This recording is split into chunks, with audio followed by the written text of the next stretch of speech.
Nous allons commencer donc cette conférence. On va voir l'histoire du mobilier du XVIe siècle, environ 1500, jusqu'à l'avènement. Je vais aller un petit peu plus loin de ce qu'on m'a demandé, parce que c'est important, jusqu'à l'avènement des machines qui vont permettre de travailler le bois. Alors, il faut comprendre que le centre mondial du meuble, de la fabrication du meuble et surtout des styles, était en France à partir de la Renaissance, c'est-à-dire sous François Ier, autour de 1500, un petit peu après 1515, et juste avant c'était l'Italie évidemment, l'Italie qui ne s'appelait pas Italie à l'époque, qui était encore, qui était la suite de l'Empire romain, où tout se faisait. Donc à partir de 1500, ça se déplace, ça va en France, et les grands ébénistes et les grands styles sont créés là-bas et vont influencer tout le reste du monde. Alors qu'est-ce qui est important de savoir, c'est qu'au début, le mobilier, en 1500, c'est surtout des coffres. Des coffres parce qu'il y a des immenses châteaux avec des toutes petites fenêtres. Les tables, on mange sur des tables. Les tables sont en fait posées sur des traits, c'est les planches posées sur des traits lourds, on dresse une table. Donc c'est pas encore des meubles. Les seuls mobiliers qu'il y a, c'est le coffre. Le coffre qui sert également à transporter parce qu'on se déplace énormément. Alors de ce coffre-là, sous la Renaissance, on va lui mettre un dossier, on va lui mettre des bras et ça va devenir une chaîne. On va également prendre la table, lui mettre des piétements différents. Le style, alors vous avez différents styles. Vous avez le style Renaissance qui est influencé par l'architecture de l'époque, évidemment. D'ailleurs, de tout temps, le style a été influencé par les architectes.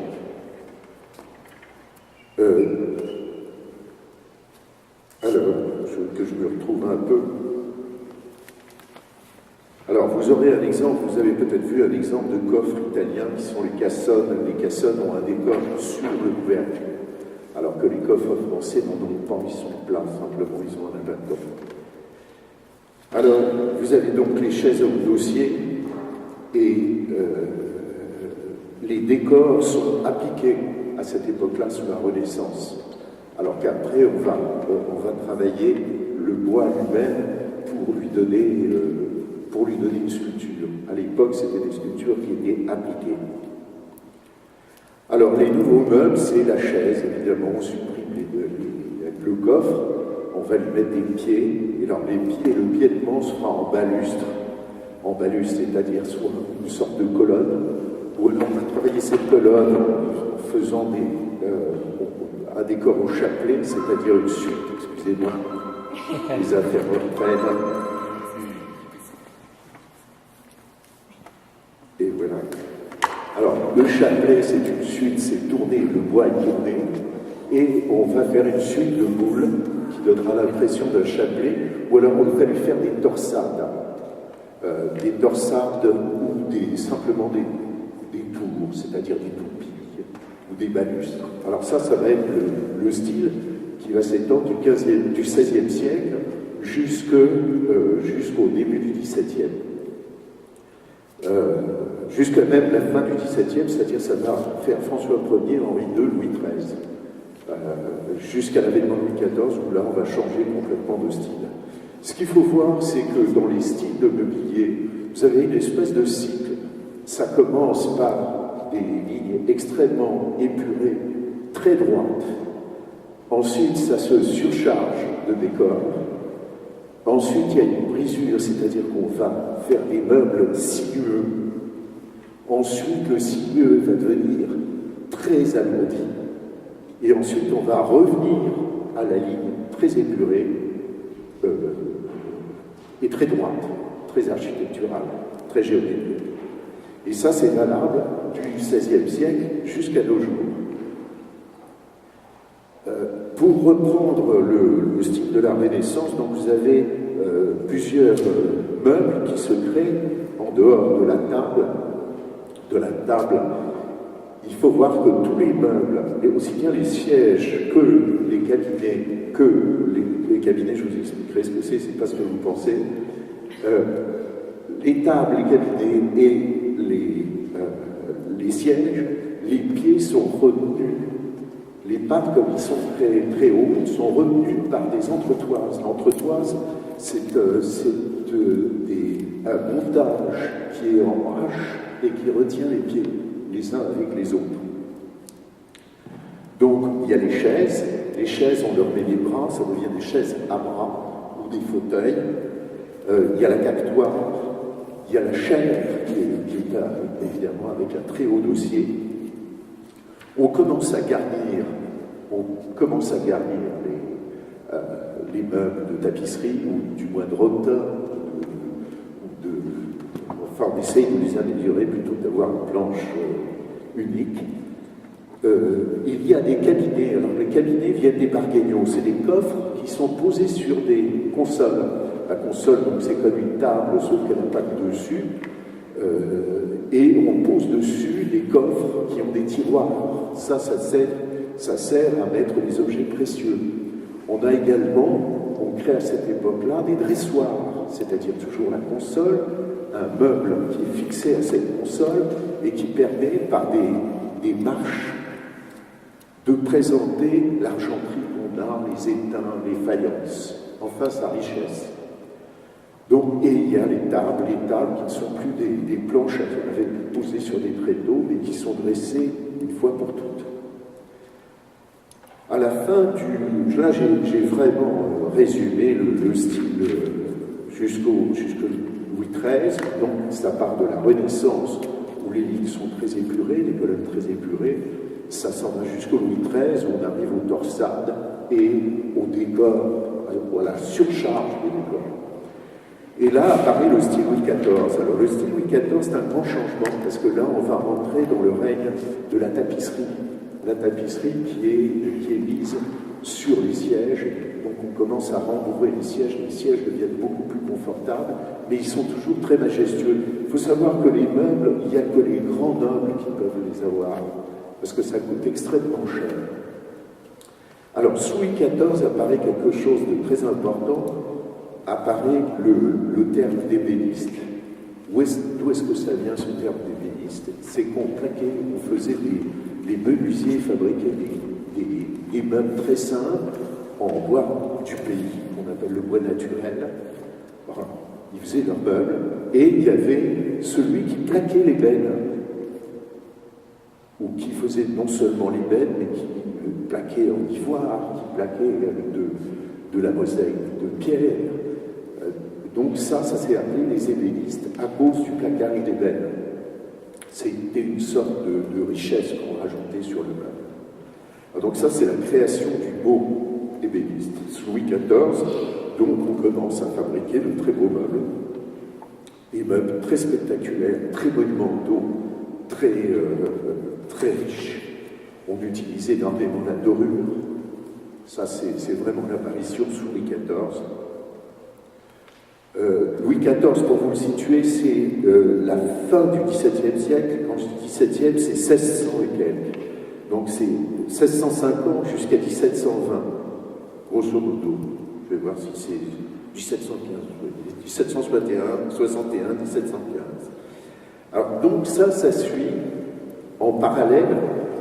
Louis XIV veut absolument montrer que la France, c'est quelque chose d'extraordinaire, et donc il fait des choses somptueuses.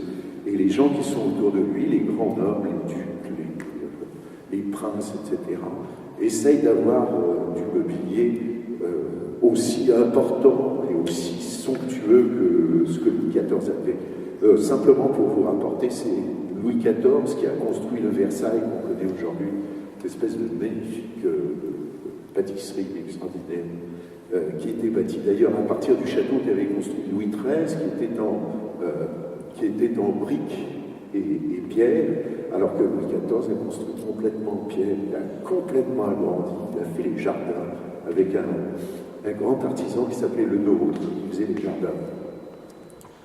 Donc il a construit il a construit une architecture absolument fantastique, et dans cette architecture, dans cette ville, parce que le palais de Versailles était une ville, littéralement, il y avait plein de gens qui y habitaient, et c'était la cour, les grands seigneurs qui venaient là-bas pour avoir des avantages par rapport aux autres, ben, ils avaient leur appartement dedans.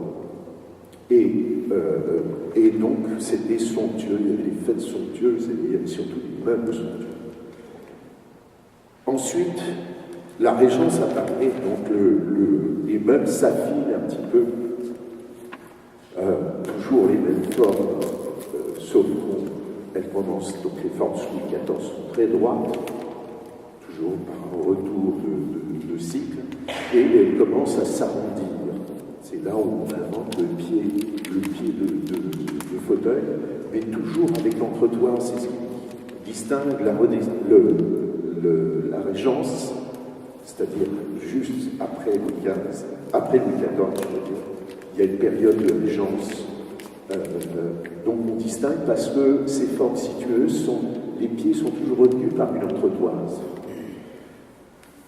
Dès Louis XV, ça s'affine encore plus et ça devient ce qui a influencé tout le reste de l'Europe, c'est-à-dire l'Angleterre. Vous voyez, ça c'est Chippendale, c'est donc c'est la fin de la première moitié du XVIIIe, c'est-à-dire on est en 1700, à partir de 1725, 1730.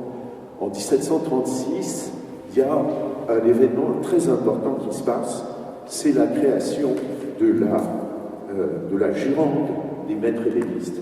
C'est-à-dire que les maîtres ébénistes font partie d'un groupe qui s'appelle la Jurande et sont obligés d'être inscrits et prennent le titre de maître. On leur donne le titre de maître. Ils sont obligés d'apposer 2 signatures. Une signature, la leur, et une signature de la Jurande des maîtres ébénistes. C'est-à-dire il y a un J, M, E. Les 3 lettres sont liées. Si vous voulez, dans les meubles du XVIIIe siècle, à la fin, vous verrez ce poinçon, cette estampille des maîtres ébénistes. Donc à partir de 1736, et c'est la Révolution qui va abolir ces privilèges. Mais la signature continuera à exister,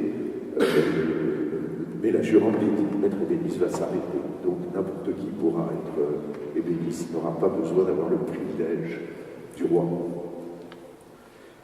Alors, on invente sous Louis XV, évidemment, les secrétaires, les armoires, les commodes. Alors, le commode, c'est très amusant, ça se passe sous Louis XIV encore, puis retour en arrière. La commode, vous savez qu'une commode, ça s'appelle commode en France, mais ici, ça s'appelle le bureau. Un bureau, c'est un meuble à tiroir pour vous. Et en France, c'est un meuble plat, c'est une table avec des tiroirs en dessous. Alors, pourquoi il y a 2 mots différents? En fait, on a la même origine, c'est le français. Eh bien, ça s'appelait des bureaux commodes au départ. Pourquoi des bureaux commodes? Parce qu'il y avait un meuble qui était le bureau, avec juste des tiroirs en ceinture, c'était des tables de travail. Et on avait mis, c'était André Charleboul, qui était le grand ébéniste de l'époque de Louis XIV, qui avait inventé de mettre un coffre dessous. Et ce coffre, pour qu'il soit plus commode, on en avait fait un tiroir. On l'avait fixé au bureau et on avait fait des tiroirs. Et donc c'est en fixant ce coffre à la table et en faisant des tiroirs jusqu'au bas qu'on a appelé ça le bureau commode. Alors ici est resté le mot bureau et en France le mot commode. Mais c'est une invention très importante, c'est que donc au XVIIIe siècle, tout à fait au début du XVIIIe, à la fin du XVIIe et du XVIIIe. Alors, après le style Louis XV, qui était évidemment très léger, très fin, vous voyez d'ailleurs sur ces photographies, vous voyez les pieds qui sont courbés, sinueux. Ces meubles Louis XV, ils existaient au Québec. D'ailleurs, vous pourrez voir, il y avait les mêmes commodes ici, avec ces garbes un petit peu en arbalète, ou d'autres garbes en ressaut, ou des commodes tombeaux. c'est comme on faisait également les tombeaux d'hôtel. Ça, c'est tout le XVIIIe siècle, c'est Louis XV. Donc, ce style Louis XV, très léger, très élégant, on arrive au style Louis XVI. Le style Louis XVI qui est un style... Alors, simplement pour vous donner un rappel, c'est la France a influencé tout le reste du monde. Mais évidemment, on n'appelait pas ça Louis XV en Angleterre, on appelle ça Chippendale ou Puynam. Chippendale, c'était plutôt le début du XVIIIe, c'est-à-dire la Régence, l'équivalent de la Régence, avec des pieds, non ça c'est pas le bon exemple, des pieds, vous savez, avec des griffes sur une boule, et ensuite le Puynam, où on avait comme des clubs de golf, toujours le pied sinueux, avec la petite terminaison, le petit pied qui était en club de golf. Voilà, ça correspondait au Louis XV. Et ensuite, à la fin du XVIIIe siècle, on sait évidemment l'évolution le cycle du mobilier, donc très somptueux, très lourd sous Louis XIV, est devenu plus léger sous la Régence, encore plus léger, encore plus raffiné, mais toujours sinueux sous Louis XV. Et il est arrivé sous Louis XVI, où il a retrouvé ses formes géométriques, c'est-à-dire ses formes fuselées ou en gaine, c'est-à-dire comme les pieds du piano, vous voyez, ce qu'on appelle le pied gaine. Le pied fuselé étant un pied qui part très épais du haut et qui arrive très étroit en bas, comme un fuseau. Voilà. Alors ça, c'est sous Louis XVI, on a repris.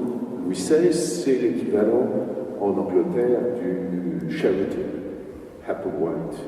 Voilà, simplement pour vous donner une petite idée.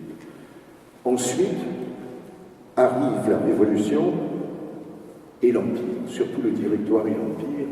Donc là, les formes deviennent beaucoup plus majestueuses.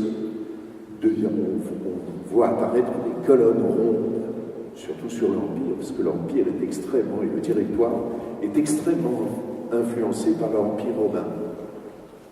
Donc on va faire des meubles qui seront également très influencés par deux architectes, Percier et Fontaine, qui ont refait tout Paris, et ils vont influencer tout le reste du monde, c'est-à-dire l'Angleterre avec le Sheraton, avec le Regency, et la Russie va être extrêmement influencée par la France. Il y aura surtout certains ébénistes français, le nom ne paraît pas français, mais Röntgen, par exemple, qui est parti en Russie, qui a commencé à construire pour la Grande Catherine des meubles extraordinaires. Donc, sous l'Empire, la colonne.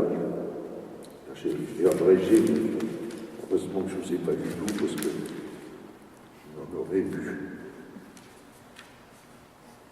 Je passe un petit peu, c'est Louis XVI.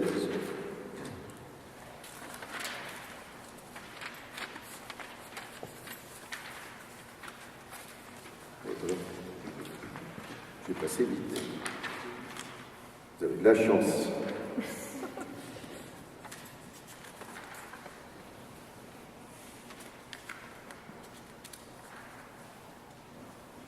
Alors le style empire, c'est 1804-1815, on arrive presque à la fin de...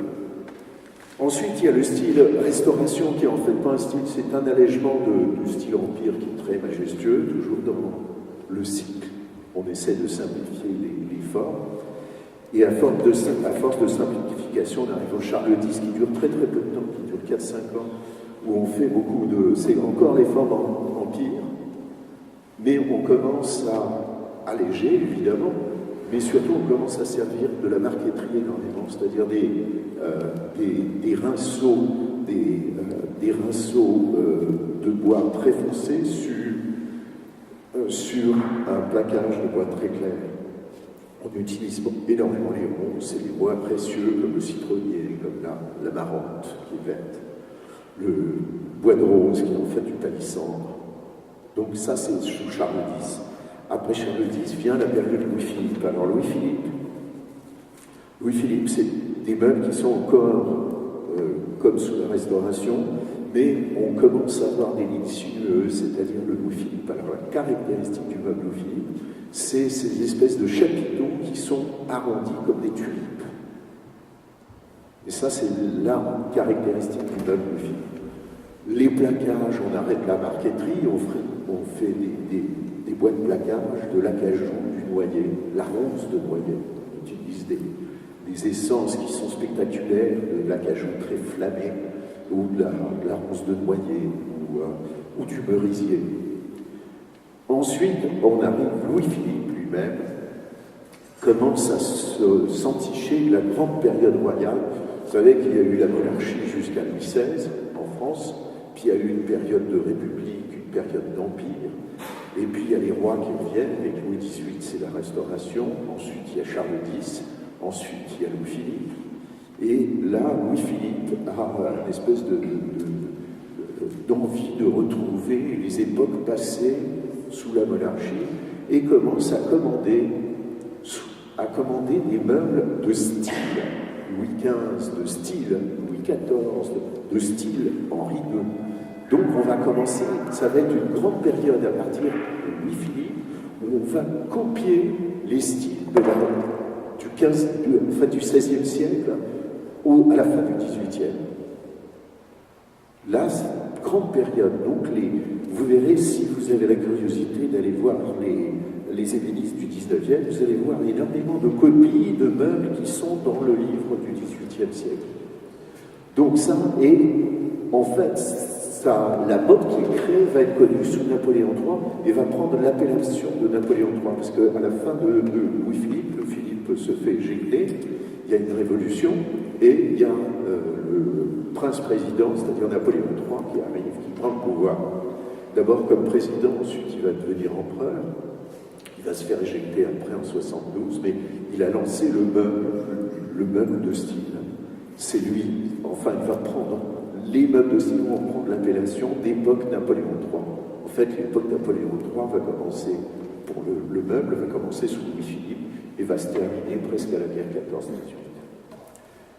Voilà, on arrive, là j'ai dépassé un petit peu les époques, je m'arrête un petit peu avant Napoléon III, et comme je ne suis pas un grand conférencier, je vais vous demander de me poser des questions si vous avez des questions à poser. Oui. Le mot Cippendale, ça vient d'un ébéniste du XVIIIe siècle qui s'appelait Monsieur Cippendale. Voilà. Alors, comme par exemple, on dit les meubles Boulle, eh bien, c'est venu de André Charles Boulle, qui était l'ébéniste sous Louis XIV. Quand vous parlez de meubles style Napoléon III, ça ressemble à quoi? C'est quoi les meubles de style Napoléon III sont si vous voulez, d'époque Napoléon III. Attention, le style, c'est quand on copie quelque chose. L'époque, ça veut dire de l'époque où ça a été fait. Donc, les meubles d'époque de Napoléon III sont des meubles de style du XVIIe au XVIIIe siècle. Et vous allez, je vous conseille vivement de regarder un petit peu ce livre. Vous allez voir exactement des meubles d'apparat qui sont également dans les meubles d'époque du XVIIIe siècle. Voilà, donc Napoléon III, mais la période est plus longue que son règne. Oui. Est-ce qu'on peut faire facilement la différence entre un meuble d'époque et un meuble de style? Absolument, parce que vous avez quelque chose qui se passe, qui est la révolution industrielle. En 1848, sous Louis-Philippe, vous avez l'invention de l'usinage du bois. C'est les bois de plaquage qu'on invente à cette époque-là. En fait, ça se passe entre 1835 et 1848, parce que ça arrive pas d'un coup. Alors donc l'usinage, on a des calibres de bois, c'est-à-dire on trouve chez les fabricants, chez les menuisiers, les calibres qui vont permettre aux ébénistes de fabriquer un meuble. Et les calibres sont, comme je vous ai montré tout à l'heure, sont de différentes épaisseurs, c'est-à-dire on va faire les fonds plus fins, les fonds des tiroirs plus fins, et on va conserver une épaisseur assez épaisse pour les côtés. On va faire des fonds qui seront beaucoup plus fins, alors qu'avant cette époque, avant les meubles de style, les épaisseurs des fonds sont les mêmes. Voilà. Ça va comme réponse? Donc, alors vous avez également l'épaisseur du plaquage. Le plaquage est ici à la main, donc il fait peut-être à huitième de pouce, ou 2 huitièmes de pouce, tandis qu'après, il est beaucoup plus fin. On arrive parce que c'était des bois précieux, ça coûtait des fortunes. Donc, en même temps que la révolution industrielle, il y a un changement dans la société qui va changer les l'historique. C'est que d'un seul coup, au lieu d'avoir uniquement les grands de ce monde qui se payent des meubles, donc très peu d'ébénistes, vous avez toute la bourgeoisie qui commence à avoir de l'argent, parce qu'il y a plein de gens qui font la richesse se répartit beaucoup plus équitablement, si vous voulez. Donc les ébénistes vont travailler beaucoup plus, va y avoir beaucoup plus d'ébénistes, et par la même occasion, on va faire des meubles beaucoup moins chers parce qu'on va usiner les meubles. Donc ils vont coûter moins cher la fabrication. Voilà. Allez-y, n'hésitez pas. Oui.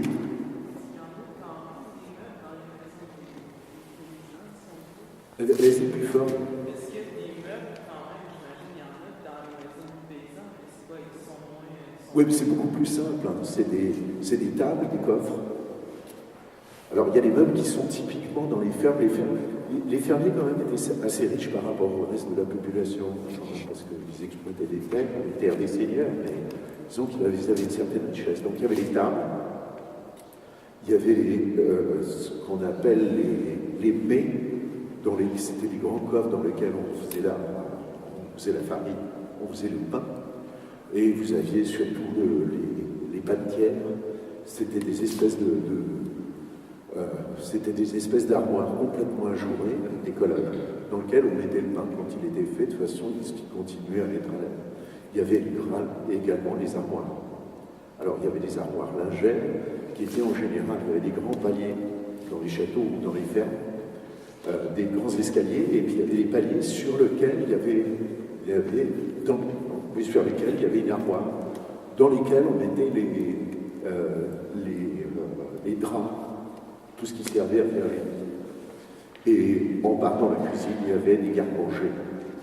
Alors quand c'était ça je parle du XVIIIe siècle, dès le début du XVIIIe, dans les cuisines, il y avait ce qu'on appelait le confiturier. Le confiturier, c'était un meuble qui était dans une armoire, mais il y avait un ventail au lieu d'une porte, c'est-à-dire le ventail 57 petits. Et il était assez bas, il était à hauteur d'appui. Quand on dit hauteur d'appui, c'est qu'on peut s'appuyer dessus. Alors ça, c'était un confiturier. Ça, c'est du Québec, hein, c'est le XVIIIe siècle. Vous avez ensuite l'armoire, le garde-manger, qu'on appelait également un homme debout. Avant, c'était 2 buffets superposés, et puis ensuite, c'est-à-dire au XVIIe, puis ensuite au XVIIIe siècle, c'est devenu un seul meuble. Il y avait les portes en haut et les portes en bas. Voilà. Ça répond. J'ai une question point de vue vocabulaire. On m'a parlé d'un œuvre qui s'appelait Le Parisien, qui ressemblait un peu à ça. Savez-vous ce quoi, non? Non, je ne connais pas tout.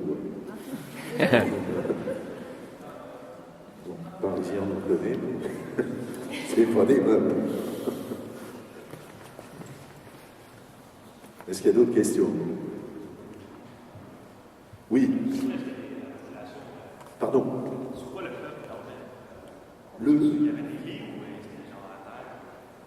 Alors, les lits ont couché sur du foin au départ, la majorité des gens, mais les seigneurs avaient des lits. Attendez, le lit s'est apparu au XVIIe siècle, mais pas tout à fait au début. C'était plutôt des paillasses au début. Et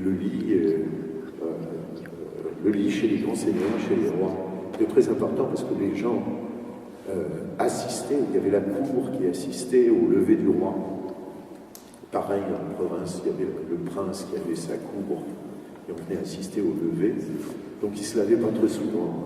Louis XIV s'est pris 2 bonnes dans la vie. Et ce qui est important, c'est qu'il se levait devant tout le monde, donc le lit était un meuble apparent.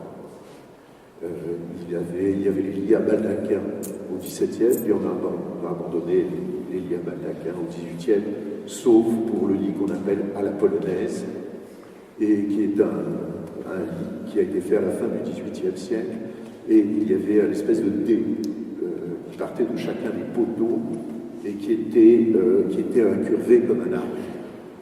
Et tout partait d'une espèce de couronne qui était en haut. Voilà. Québec, c'est quel style de meuble que... Alors, au Québec, il faut vous dire que c'est les Français qui ont immigré ici. Hein. Et puis les Français, ils arrivaient de différentes provinces. Et du XVIIe siècle jusqu'à l'arrivée des Anglais, jusqu'à 1759, bon, un petit peu après quand même, parce que les ébénistes ont continué à fabriquer un petit peu des meubles de style français sous les Anglais. Enfin, ça c'est quand même bien changé. C'est des meubles d'époque Louis XIII, Louis XIV, Louis XV. Vous avez le fauteuil dont je n'ai pas parlé, enfin que tout le monde connaît, il s'appelle le fauteuil hausse de bouton sous Louis XIII. Bon, ça, il y avait des ébénistes français qui pouvaient venir de Provence, qui venaient surtout de la côte atlantique de la France, c'est-à-dire la Vendée, la Rochelle, etc. Donc c'était des meubles, ils sont venus, les ébénistes sont venus plutôt du sud, et c'est là qu'on reconnaît. Alors, un exemple précis, qui n'est pas du sud, qui est plutôt du centre, de la côte centrale, c'est ce meuble qui est typique de Saint-Malo. Alors, les meubles malouins, c'est-à-dire les meubles de Saint-Malo, sont des meubles qui n'ont pas de moulure.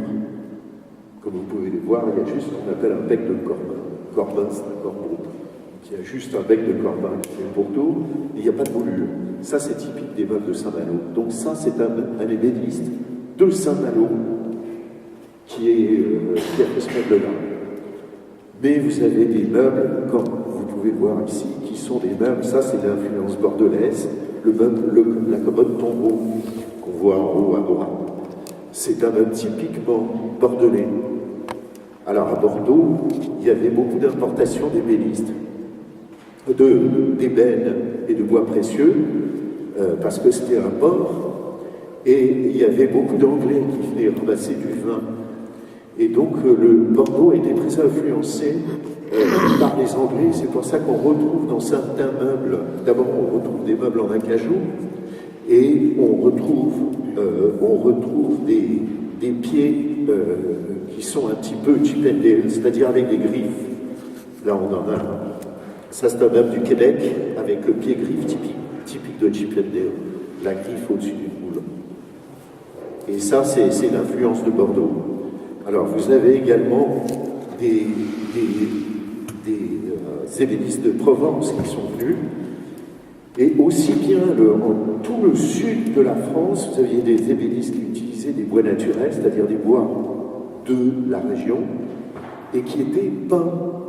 Alors, on les peinturait avec du sang d'œuf pour imiter l'acajou, hein, parce que ça faisait riche, ou alors on les peinturait avec de la couleur grise, turquoise, rouge, etc. Et on rajoutait des couches. Et ce qui est très important aujourd'hui, c'est ce qu'on appelle les couleurs d'origine, c'est-à-dire les différentes épaisseurs de couches de peinture qu'il y a sur les meubles du Québec. Voilà, donc, influence de la France avec des ébénistes d'origine française qui débarquent au Québec à partir de un peu après la prise du Québec par les Anglais, influence anglaise avec le style Adams, qui correspond en fait à la période Sheraton Regency, c'est-à-dire fin du 18e, début 19e, donc des lignes très, très droites. Et puis ensuite, le victorien, ça c'est la reine Victoria, qui est la grande influence ici. Alors qu'en France, c'est Napoléon III.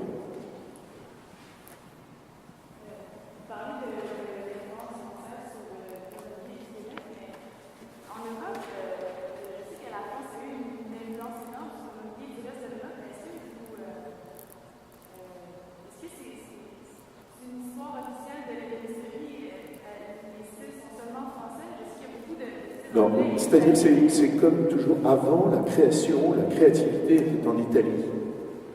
D'accord? Parce que Rome était vraiment le centre du monde.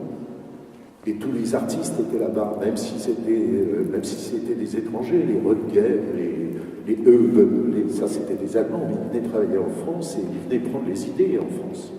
Et ils venaient travailler et ils devenaient français par eux-mêmes. Donc la créativité n'a pas été faite forcément par des Français, mais disons que tous les créateurs étaient en France. Et donc on a influencé l'Angleterre, la Hollande, l'Italie, etc. On entend souvent parler de chinoiserie ici dans... Il y a eu l'influence sur les ébénistes français, ça c'est le coup de la mode.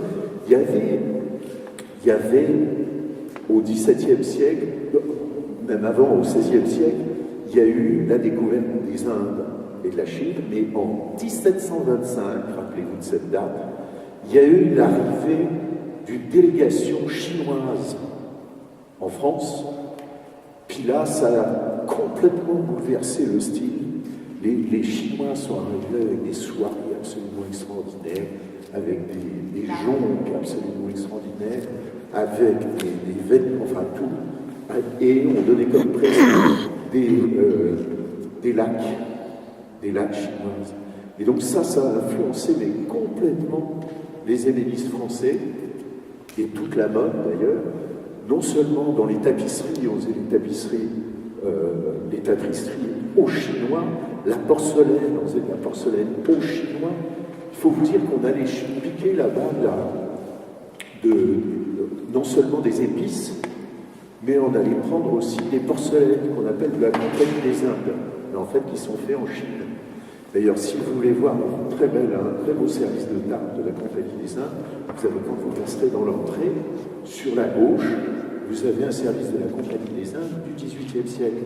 Donc, influence de la Chine, c'est la grande mode. Là. Tous ceux qui ont de l'argent s'en payent, des tapisseries avec plein de Chinois, des pagodes, et sur les meubles, les commodes avec du lac. C'est ce qui fait très cher. Mais le Québec, non, on n'avait pas les moyens. Déjà, on n'avait pas les moyens de mettre des plaquages d'accagement des belles. Donc, on peinturait ça. Voilà. Une autre question? Ben, oui, allez-y. Oui, oui.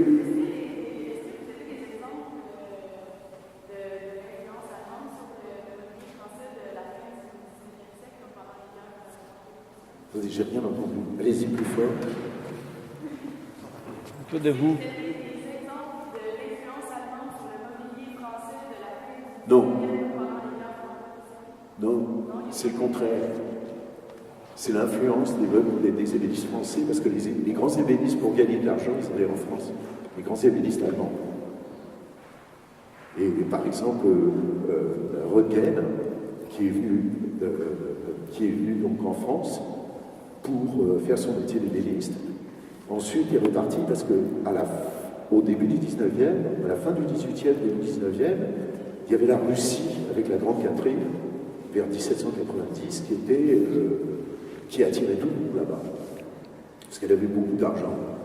Et donc, Röttgen s'est installé en Russie pendant un certain temps pour fabriquer. Mais il n'y a pas d'exemple d'influence de mobilier, parce que le mobilier allemand était influencé par la France. Donc vous ne verrez pas l'inverse. Sauf au XXe siècle, où là tout change. Mais on n'est pas là au XXe siècle. On n'est pas là.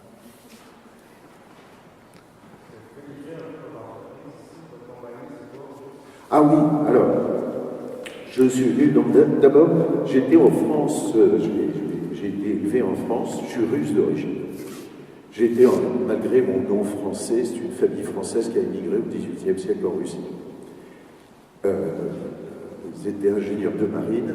Mon père est arrivé en 1924, après la Révolution, en France. Et moi, je suis arrivé en 1783. Wow. 1983. Oh lapsus. 1983, en pleine révolution, mais tranquille, celle-là. Et donc, je suis tombé amoureux du Québec. Et je faisais des ventes aux enchères. En France, j'avais été nommé par le ministre de la Justice comme expert. Puis ensuite, il y a le prince de Monaco qui est venu me chercher, c'est en fait son ministre du Tourisme, qui s'appelait le prince Murat, qui est venu me chercher pour me demander, pour m'offrir, pour me dire que le prince m'offrait le théâtre Princesse Grasse pour que je fasse mes ventes aux enchères, qu'il me payait tous les séjours de tous les journalistes que j'ai invités, etc. Donc je suis allé faire une vente pour le prince. Et ensuite, j'ai décidé de partir au Québec. J'allais déjà au Québec depuis 1981. Et donc, je me suis installé au Québec et j'ai créé l'Hôtel des Encores avec ma femme. On a créé ça tous les deux. On a créé l'Hôtel des Encores de Montréal. On a pris un mot qui était très québécois. Et en fait, en France, ça s'appelle l'Hôtel des ventes aux enchères mobilières. Enfin, tous les salles des ventes s'appellent comme ça. Et ici, on a créé pour essayer de retrouver la façon de faire de la France en Nouvelle-France. On a appelé ça l'Hôtel des Encores de Montréal. Alors petit à petit, on l'a changé parce qu'il y a des gens qui ont copié le nom et on a changé ça en Igor, qui est mon prénom, qui est maintenant le nom commun de l'Hôtel des Encores. Voilà, donc on est arrivé ici. On n'avait pas beaucoup d'argent, on a acheté un immeuble très architectural qui était sur Saint-Laurent, qui est devenu une boîte de nuit qui s'appelle le Living. Je ne sais pas si vous connaissez, à l'autre de Montréal. Et puis on a revendu ça très cher, on est parti sur Bates, à côté d'Outremont, un quartier un petit peu industriel où il y a beaucoup de juifs, d'organismes, à côté de chez Ben Wheeler. Et puis ensuite, ça a été le calme plat. Ensuite, on est revenu sur Sherbrooke. Et de Sherbrooke, on a acheté cet ensemble immobilier à l'Archevêché, qui comprend 4 immeubles, et dans lequel on a bien l'intention de rester très longtemps. D'ailleurs, j'ai commencé un musée juste à côté. Donc il va y avoir une partie muséologique qui est l'Hôtel des Encores. La salle est également louée pour des réceptions. Mais l'Hôtel des Encores a grandi, donc on a des ventes aux enchères maintenant de vin. On a des ventes aux enchères dans chacune des spécialités. Et on vient d'ouvrir, comme vous le voyez, un département d'art décoratif du XXe siècle. Et Sylvia Cassas est la directrice de ce département. Voilà. Ça va.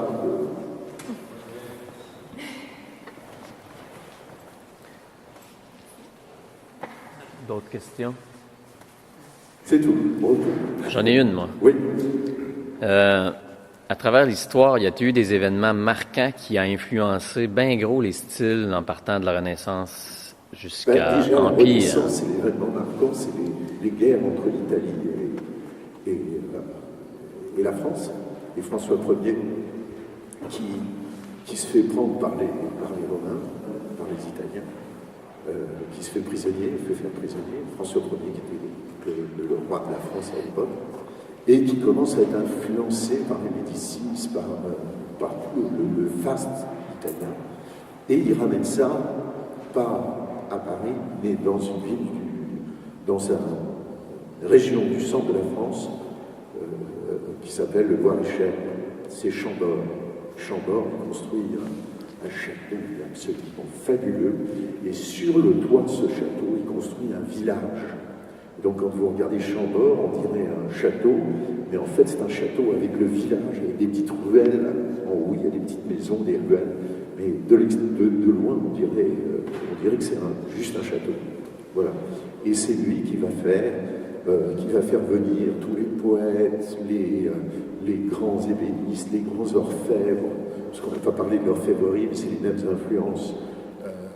Il a fait venir beaucoup d'Italiens, et les Français ont appris immédiatement, et les cours des différents pays sont venus en France.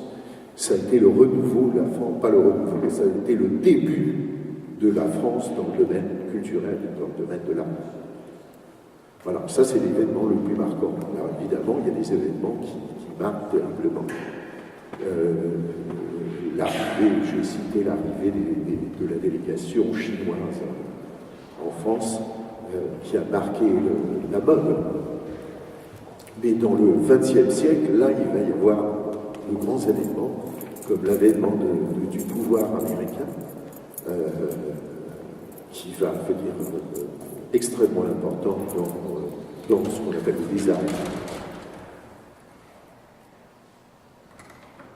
Voilà. Ben, j'en ai un autre pour poursuivre ce que je viens de vous demander. On sait que les rois avaient, certains rois avaient plusieurs femmes et certaines femmes avaient beaucoup de pouvoir sur leur roi, puis ils ont influencé les styles de certaines femmes, je crois, n'est-ce pas? Non, non. Il n'y avait qu'une seule femme. Il y avait les maîtresses. Ah! Il y a les maîtresses C'est un fantasme, ça. La Pompadour qui a influencé énormément le style. En fait, c'est comme la cour se réunissait. La cour se réunissait toujours au même endroit, c'est-à-dire chez le roi. Eh bien, les modes se créaient et comme les maîtresses de chacun des moments avaient beaucoup d'influence sur la cour, parce qu'au lieu de s'adresser directement au roi, il valait mieux passer par sa maîtresse. Donc il fallait faire s'habiller comme sa maîtresse, se coiffer comme sa maîtresse, plaire à sa maîtresse, voilà, pour atteindre le roi.